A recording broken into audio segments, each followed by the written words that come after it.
La revista diaria.com.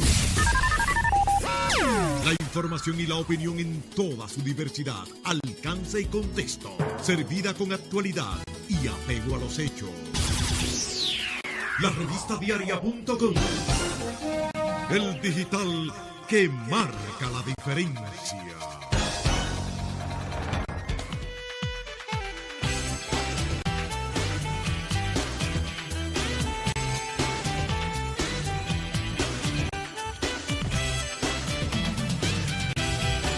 Bien, continuamos en Diario de 4. Como cada viernes, nosotros recurrimos a los asesores, a los expertos en seguridad social. Y hoy es la participación del doctor Gustavo Guílamo. Y vamos a hablar porque hay algunas novedades y propuestas que el país, es importante que la escuche cómo el técnico la ve en este momento. Mozart llamaba la atención en la primera parte precisamente sobre una propuesta que ha hecho la CISARRIL. Y ahora vamos a conversar con el doctor Guílamo para conocer cuál es la visión que tiene y las perspectivas en ese orden. Bienvenido. Guílamo, buenos días, ¿cómo va todo? ¿Cómo están ustedes? ¿Y la familia? Todo bien. ¿Y los negocios? Están bien. ¿Y el también. programa? El programa excelente. Bueno. El programa va muy bien, ¿eh? Qué bueno. Le hemos dado una dinámica totalmente diferente. Toda la semana tenemos una de las principales autoridades del sector. O sea que... Sí, pero la publicidad también va bien. Y mira, tú Los sabes que... Los médicos son amplios. Mire, doctor, en estos días hay, bueno, entusiasmo porque al parecer las autoridades han retomado un proyecto que viene de lejos, que es tratar de colocar en el momento, en la coyuntura actual, el asunto de toda la carpeta de medicamentos y los seguros. Hay gente que se viene quejando de hace tiempo que va al médico con su tarjeta y entonces dice, no, ese medicamento no lo tenemos. Y entonces ahora las autoridades parece que están por retomar una propuesta que se había hecho antes para ver cómo nosotros mejoramos y actualizamos todo este protocolo de medicamentos. Háblenos un poquito de eso para aclararle a la gente si vale la pena el entusiasmo. Bueno, en verdad, hace un año que el Consejo Nacional de la Seguridad Social le pidió a la Superintendencia de Salud y Riesgos Laborales que hiciera una propuesta de ampliación, de revisión del catálogo de coberturas de la Seguridad Social. O sea, que no es que propusiera entrada de nuevos procedimientos y medicamentos, sino que revisara el catálogo, hiciera todo un nuevo catálogo, digamos así. Y hace en el mes de julio, ustedes recordarán, que la Superintendencia de Salud y Riesgos Laborales propuso una ampliación del PDSS. Esa ampliación del PDSS que propuso la Superintendencia rezaba al final, no tenía los medicamentos en coberturas, que dependía de que el Ministerio de Salud Pública hiciera una adecuación de lo que se llama el programa de cobertura de medicamentos que tiene el Ministerio, o sea, el Plan Nacional de Medicamentos. Entonces ese plan iba a ser de cobertura obligatoria dentro de la Seguridad Social. Eso es un proceso que en el Ministerio toma un tiempo y lo que ha hecho la CISARRIL es que unos días después ha sometido una propuesta a ella de catálogo diciendo, bueno, esta es la propuesta que estamos haciendo, ya que no ha llegado ninguna propuesta del ministerio. Desde que se hizo el Plan Básico de Salud, ya en el principio de los 2000, la propuesta original es que todos los medicamentos que están en el Programa Esencial de Medicamentos estén cubiertos precisamente por la Seguridad Social. ¿Qué es lo que ha pasado? Que hace 13 años que se hizo ese catálogo, 12 años, y ese catálogo nunca se revisó. Se le agregaron algunas fórmulas muy mínimas en algunos de sus periodos, pero ya muchos de esos medicamentos quedaron desfasados, o sea, la clase médica no indica esos medicamentos, por lo tanto, no están ahí. Y muchos medicamentos nuevos, modernos, efectivos, no están cubiertos entonces en el plan básico de salud o en su versión PDSS. La gente cuando va a la farmacia es que se encuentra todos los días con ese lío, que me cubre, que no me cubre, pero es porque el catálogo no se actualiza de manera automática. Tenemos que estar esperando propuestas que lleguen al Consejo Nacional de la Seguridad Social, que el Consejo Nacional de la Seguridad Social le dé el visto bueno y las instituya de manera formal. Pero dígame una cosa, doctor, en los sistemas de seguridad social, y usted sabe de eso, no está establecido precisamente algún tipo de, o sea, un tiempo en que se deban revisar, por ejemplo, ese tipo de acciones. Sí, es así, pero es que tiene que estar establecido hay un ente eso. rector que dice qué medicamentos en el país pueden venderse, pueden comercializarse y pueden suministrarse a los pacientes. Entonces, en base a ese listado, si eso siempre que lo actualice el ente rector, que en este caso es el Ministerio de Salud Pública, queda exactamente actualizado en la cobertura de la seguridad social. ¿Qué impide que esto pudiera ser precisamente un mecanismo dinámico, que inmediatamente se producen cambios, que pueda reaccionar en el ministerio? Lo que lo impidió precisamente fue el acuerdo que se hizo en el 2006, a final del 2006, para el inicio del Seguro Familiar de Salud. Ustedes se recuerdan que había un tranque, 8 posposiciones del inicio del régimen contributivo. Había un tranque en ese sentido y se hizo un acuerdo donde las mismas ARS fueron las que construyeron una propuesta que llamaron PDSS y que se aceptó como una forma de darle salida a eso. Y ese PDSS ya venía entonces con un listado de medicamentos sellado y no venía con esa política. El Consejo en ese momento y bueno, todos los actores que participaron, porque la primera aprobación del PDSS no fue en el Consejo Nacional de la Seguridad Social, fue en la Pucamaima, en una reunión muy amplia de todos los sectores, y ahí no se estaba votando como Consejo de la Seguridad Social. Y entonces, al quedar ese catálogo ya encajado de esa manera en el plan, ha limitado que pueda ser actualizado de manera automática cada vez que el ministerio actualiza el programa esencial de medicamentos. O sea, es ahí donde está el tranque, pero ustedes recuerdan que en muchos programas, yo aquí he dicho, que parte de las dificultades financieras que alegan las ARS por un exceso en la demanda de servicios está dada precisamente porque no hay cobertura de medicamentos. ¿Por qué yo digo eso? Y lo sostengo, y esa es una tesis que la han comprobado ya algunos de los aseguradores.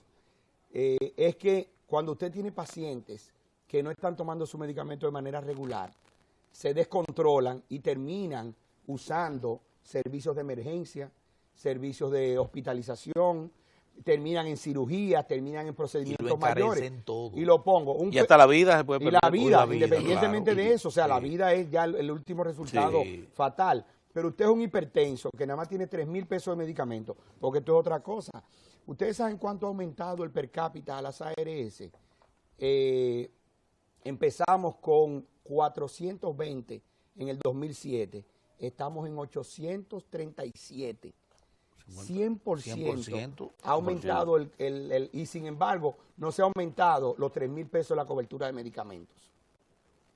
Fíjense esto, paradójicamente. O sea, esto no ha conllevado a que haya mejoría del catálogo, sino una simple reacción ante la demanda de los servicios. Entonces es una gran debilidad del sistema. Pero oye, pero te lo digo de otra manera, el plan original, el plan básico original, se costeó, para hablar en una moneda estable, en $120,89 en el 2002.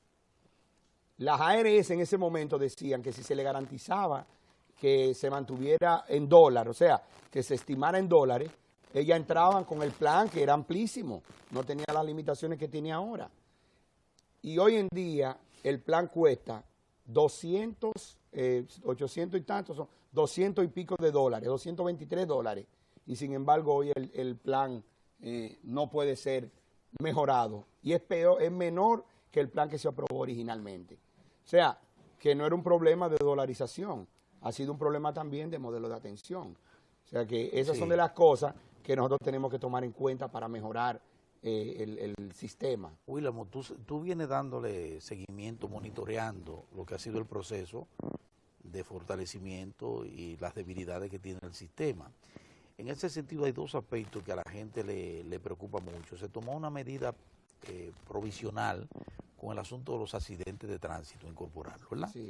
Que es importante porque eso es una plaga nacional. O sea, nosotros estamos en la punta, a nivel mundial, estamos entre los primeros 2 o 3 países con mayor nivel de accidentes de tránsito y mortalidad, Así es. precisamente por eso.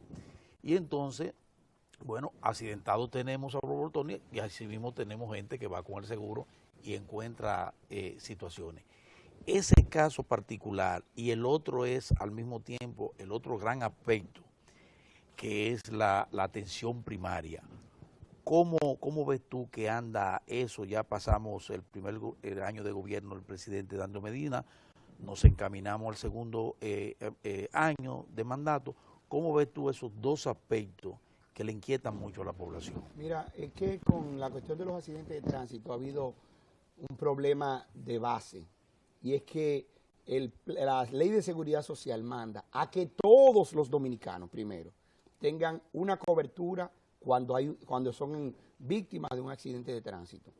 O sea, sus atenciones de salud por un motivo de un accidente de tránsito, que no sean de origen laboral, o sea, que tú no vayas o vengas de tu trabajo o estés manejando por naturaleza de tu trabajo, porque tú eres un mensajero y tienes un accidente a la hora del trabajo, ese accidente de tránsito es laboral. Es laboral, o si eres una persona que tu trabajo conlleva que te desplaces en la ciudad o en el país. Entonces, ¿qué dice la ley? Que eso va a ser financiado por el seguro de vehículo de motor, que tiene una proporción que le cobran a todo el que tiene un carro, a ti. Sí. Los 5 carros que tú tienes, toditos pagan. Sí. Cuando ve la póliza, doctor. Los 5 carros que tú no lo agrande, que después lo paran. Págale algo, doctor. Después lo paran y le dicen. No, te llaman de la DGI ahorita. Inmediatamente. Ven acá, ¿qué nombre de quién que está registrado? Sí. Entonces, todos pagan en la póliza una proporción que es para atención a accidentados. Sí. Hay un tecnicismo que no hemos querido corregir, que es que dice que cubre daños a terceros. Es decir, que tú como conductor no tienes atención. Pero entonces, en medio de este arreglo que se hizo en el 2006, el gobierno accedió a pagar 25 pesos en ese momento por la cobertura de los accidentados para el régimen contributivo. ¿Qué pasó? Que ahí estábamos dejando a todo el que no tiene un régimen y ya empiezan las distorsiones. Si van en un carro 3 personas y tienen un accidente, uno del régimen contributivo, uno del subsidiado y uno no tiene seguro, el del contributivo tiene cobertura y los otros no tienen. O sea, ¿me entiende la paradoja? Sí. La ley no puede ser tan discriminatoria, no es discriminatoria. Eso es por un lado. 2, el financiamiento no puede estar a cargo de la cotización que están haciendo, porque es que ese dinero se está quedando en las compañías de seguro, que tienen esa parte, esa proporción. Entonces, hay que hacer una modificación para que la compañía, esa parte de la prima, la pasen a ese fondo y con eso se cubran. Hay que hacerla, definitivamente. O sea, y lo que pasó en aquella época fue que las atenciones no se dieron prácticamente, la gente no reclamaba y el dinero sobró. Y el gobierno en el segundo año lo que dijo, bueno, vamos a pasar esto al SENASA, ¿verdad? Pasó eso al SENASA con 12 pesos. Las coberturas también fueron bajas y la bajaron, la distribuyeron entre todos por 6 pesos. Y eso está metido dentro del paquete de cobertura del plan. Pero fíjate una cosa, cuando tú mencionas la atención primaria, y es cierto, nosotros somos el primer país de América Latina en accidentabilidad. Sí. Una epidemia. Es una epidemia. Es una epidemia. Es una epidemia que no la controla un asegurador. No quien tiene que controlarla es toda la sociedad a través de sus instituciones. Así es. Porque nosotros sabemos lo que está pasando ahí fuera ahora mismo con las voladoras, el comportamiento social. No solamente eso, o sea, cualquier persona, por más feeling que tú le veas, como dicen los muchachos. Puede ser un imprudente. Un imprudente, mujeres de cualquier categoría, metiéndose en vía contraria, que la gente no se pare en las esquinas. Un desorden. Obstruyendo el tránsito. Obstruyendo el tránsito, etcétera. Entonces, pero tú no has oído tampoco que yo como asegurador de salud haga una campaña para que la gente evite los accidentes de tránsito, porque si me está afectando, porque no me está alcanzando el dinero, yo tengo que hacer, y eso es atención primaria. Sí, atención primaria. Oye, pero aunque tú dijeras, bueno, la campaña la va a montar, tiene que decidirla si la monta el sistema, junto con otras instituciones, debía promoverla. Vamos a promover un manejo seguro, vamos a promover mejoría de los vehículos, o sea, que la seguridad del vehículo, vamos a disminuir o hacer conciencia de lo que es beber y manejar. Dice un amigo mío que trabaja en el Darío Contreras hace 25 años, óyeme, después de la 1 de la mañana es difícil que un accidente no traiga muerte. Oye, después de la 1 de la mañana. Sí, él me dice, óyeme, es difícil. Claro. Porque aquí los accidentes después de la 1 de la mañana normalmente involucran muertos. Sí, son Y fatales. si por no la involucran velocidad, muertos, involucran, la velocidad. como tú decías ahorita, discapacidades. Discapacidad. Gente que perdió una pierna, que Sí, perdió un brazo. Y sí, son ya. normalmente, ¿quiénes son los que más se accidentan? Gente de menos de 30 años. Gente de menos de 30 años. Sí, Tú no jóvenes, imaginas la jóvenes. población que es lo que estamos viendo en las esquinas, gente en silla de ruedas pidiendo, Sí. Sí. jóvenes, por diferentes causas. Muchos de esos son por accidentes de tránsito en un motor, bloqueando, haciendo cualquier cosa. Entonces, Así es. no hay nadie haciendo una campaña en ese sentido. Entonces, ahí entraría la otra parte del otro tema, la atención primaria. Es un tema que ha estado en los últimos días totalmente como fuera de la agenda. Muerto. Al parecer se está manejando muy por debajo, las autoridades están involucradas en la construcción de unos centros de atención primaria de bastante capacidad resolutiva. Bueno, están hablando de centros con todos los medios diagnósticos modernos, bien cómodos, bien eficientes, con prácticas de diferentes especialistas, pero ¿cuántas unidades de atención primaria de esa categoría necesitáramos en el país para que hubiera una atención primaria eficiente? Probablemente 400, 500, 600, y el gobierno no tiene esas unidades, ni tendría cómo construirlas todas en corto tiempo.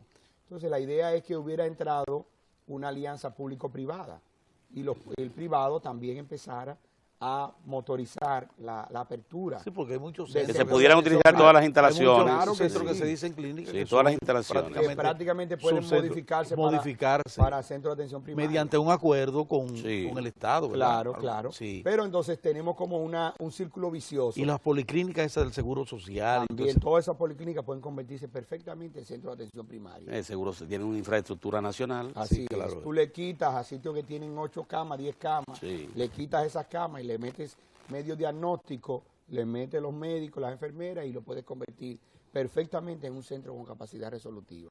y abarata, los costos. No, definitivamente. Los costos, sí. Y este problema, entonces, ya cuando tú abarates los costos, no va a haber excusa para decir que no te puedo cubrir los medicamentos. Exactamente. Porque está dejando, oye, ¿cuáles son de las ventajas que va a traer esa atención primaria?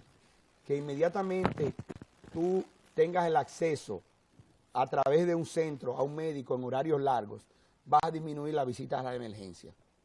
Y si disminuye la visita a la emergencia, disminuye los números de pruebas diagnósticas innecesarias y disminuye el uso de medicamentos innecesarios. Y eso es un ahorro Claro que sí. tiene el sistema y lo tienen las ARS y pueden permitir entonces manejar los medicamentos. Disminuye muchos internamientos que son innecesarios, que se dan cuando la gente va al hospital o a la clínica con cualquier dolencia y que fácilmente lo mandan a ingresar. Willamo, pero en términos generales, a propósito de esta evaluación que se viene haciendo del primer año, bueno, decir cómo marcha la administración de gobierno, hay que decir que la mayoría de los funcionarios que estaban en el pasado gobierno son los mismos Así es. que han seguido ahí controlando el sistema de seguridad social. Y entonces, ¿cómo ves tú cómo ha ido las cosas? ¿Ha habido cambios? ¿O piensa que se ha acelerado, que se ha retrasado? ¿Cómo estimas tú que ha sido este primer año ya con una gestión en la cabeza del presidente Danilo Medina, aunque el cuerpo de esos ejecutivos sigue siendo el Mira, mismo? definitivamente el presidente priorizó en su primer año todo el aspecto de la educación y le metió el acelerador a la parte de la educación. Y ahora, como ustedes comentaban anteriormente, o sea, ya vienen otras demandas de la población. Y una de las demandas es precisamente la mejoría en el sistema de seguridad social. Son dos cosas, y el sistema de salud. Y todo el sistema sanitario, porque cuando hablamos de un sistema sanitario tenemos que pensar en qué es todo lo que está pasando con esto de cólera y dengue, que no es un problema de las autoridades de salud, pero le cargan el dado, porque los muertos se le pegan a los ministros de salud. Sí, señor. Claro. Sí, Oye, señor. los muertos del cólera se le pegan a un ministro de Para que salud, lo sepa. pero la gente se contamina con cólera por un problema de la fuente de agua. Así es. ¿Y el Salud Pública tiene control de la fuente de agua? No. Por los muertos de dengue se le pegan al ministro de Salud Pública y Salud Pública no tiene control de los vectores, porque los mosquitos crecen por acumulación de agua, en basura, en cosas que no tiene Salud Pública, ni debe tener la estructura de controlar esas cosas, excepto una campaña de educación. Pero ahí tienen que participar los ayuntamientos y toda esa gente. Exactamente. Entonces, ¿qué pasa? Que construir un modelo sanitario, cambiarlo para una mejoría de los indicadores de salud y del gasto, no se hace de la noche a la mañana. Entonces, el gobierno del presidente, yo diría, sus funcionarios están abocados, tienen que estar abocados ya a ponerle entonces el pie en el acelerador a la mejoría del sistema de seguridad social y del sistema de salud, para que puedan verse los frutos antes de la salida del gobierno. Yo creo que a nivel de, cambios en el sistema, está solamente, básicamente, en salud pública y el Ministerio de Trabajo, que es quien presiden y vicepresiden el Consejo Nacional de la Seguridad Social. Y creo que desde ahí hay interés en motorizar las cosas. Ahora recuerden que el Consejo Nacional de la Seguridad Social, que es el que motoriza, el que traza las políticas, no es un organismo estatal ni gubernamental. No, es un organismo tripartito. Tripartito, sí. Aunque quien paga la cuava de lo que no se hace El Estado. es el gobierno. El gobierno. El gobierno, porque ahí está el Estado. Sí. O sea, ahí está el Estado porque Sí. está representado toda la población. Sí. Entonces, ¿dónde se trancan los juegos? En el Consejo Nacional de la Seguridad Social. Es una institución que se ha burocratizado de una manera que todos los días, todos los temas que llegan, lo manda una comisión, ya que las comisiones no tienen tiempo de trabajar cosas, porque hay tantos temas, cientos de temas varados en comisiones, por meses y hasta años. Hay temas que están varados ahí, que son soluciones de lo que ustedes plantean aquí, de las que ustedes preguntan, de las que la gente pregunta, de las que la gente tiene inquietud. Entonces, hay que romper esa inercia en ese sentido que tiene el Consejo Nacional de la Seguridad Social y que sea más resolutivo, porque es que se quieren convertir en técnicos. Y en el Consejo de la Seguridad Social no son técnicos, los técnicos tienen que estar en las dos superintendencias, que son los que tienen que hacer las propuestas. Entonces, ¿qué está pasando? Que todo lo que llega ahí va a una comisión que no tiene tiempo, porque si usted coge dos funcionarios, un empleador alto, o sea, que es un representante del sector empresarial, y coge trabajadores, y coge médicos, y lo meten en una comisión a estudiar algo, esos tipos, porque salen de la sesión del consejo, tienen que ir a ganarse la vida. Su agenda. Tienen que atender su agenda. Sí. No pueden atender 200.000 comisiones para tomar decisiones y volverla a llevar. Entonces, ¿qué pasa? Que donde está el tranque grande es en las decisiones del Consejo Nacional de la Seguridad Social, que no, vuelvo y repito, no es un organismo del gobierno. O sea, no es, pero quien paga los platos rotos es el gobierno. Gustavo, que a propósito de eso, uno de los reclamos que vimos cuando hubo el escarceo de que si se aumenta la cápita, si no se aumenta, es el reclamo que hace la Andeclip de que le permitan incorporarse plenamente al Consejo. Y el Consejo parece que hay resistencia con eso, porque dice, pero es que ustedes están prácticamente representados por el CONET, el Consejo Nacional de la Empresa Privada, que dice, bueno, están aquí. ¿Cómo lo ves tú como técnico? ¿Tú crees que aporte, que valga la pena una incorporación más, hacer este consejo más amplio en ese sentido? ¿O piensas ya que con lo que están ahí basta para que lo que hace falta es poner a funcionar eso? Es que tradicionalmente las ARS y las AFP han tenido más fuerza en el CONEP para motorizar decisiones en el Consejo de la Seguridad Social que lo que lo tienen los prestadores. Entonces, cuando los prestadores dicen, bueno, yo necesito estar representado ahí, o sea, están diciendo, o de alguna manera probablemente se sienten que no tienen el espacio para hacerlo. Entonces, tú dirías, bueno, habría que modificar la ley para meter un representante. En realidad, los prestadores tienen representantes a través del colegio médico. pero el colegio médico no necesariamente representa la visión de las clínicas. Ni es su fin. Ni o sea, es su no fin. Ni Así debería serlo en debería ningún ser, momento. exacto. O sea, porque que también ha sido de las distorsiones del colegio médico, que ha estado para la defensa del médico en cuanto a sus ingresos y no en cuanto a regulaciones y políticas, en cuanto a lo que es la normativa de la práctica médica en la República Dominicana.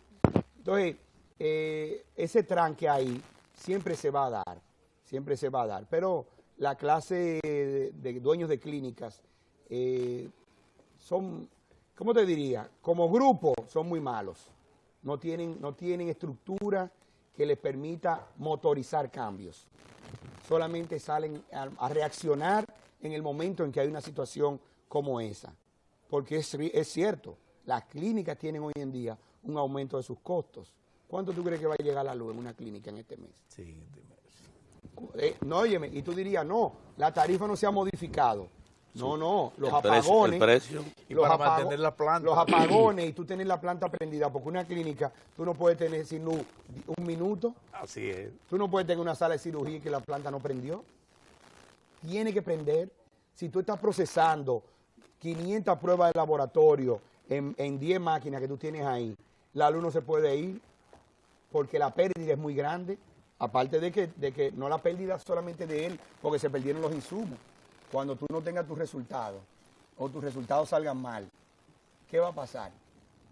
¿Cómo yo te trato a ti como médico si probablemente tengo un resultado falso o no lo conseguí a tiempo? Señores, nosotros tenemos en el doctor Gustavo Huilamo, nosotros un gran consultor en materia de seguridad social, sino que tenemos un gran comunicador. Sí, un gran comunicador. Porque comunica muy bien, la gente entiende, asimila muy bien las cosas que las explicaciones. Y eso, las explicaciones, y eso es muy importante. Gustavo, nosotros estamos muy agradecidos de tu compañía, como siempre, ¿verdad? Edificante, como siempre.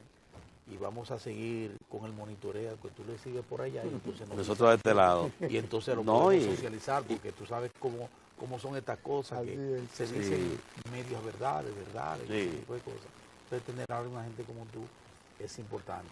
Por ahí viene Cultura del Agua, que hoy trae un reportaje interesantísimo del Instituto Nacional de Recursos Hidráulicos del INDRI, un levantamiento que se hizo sobre el primer año en el desempeño del sector agua en esa entidad que es el INDRI. Luego vienen los deportes y nuestra sección cultural, con lo que cerramos esta importante revista Diario del 4. Nosotros, Pineo, ya estará Orión, don Pedro Cava. Ya estará el viajero mundial don Pedro Cava, Orión y nosotros. Estaremos entonces el próximo lunes. Muchas gracias. Cava, Orión y nosotros estaremos entonces el próximo lunes.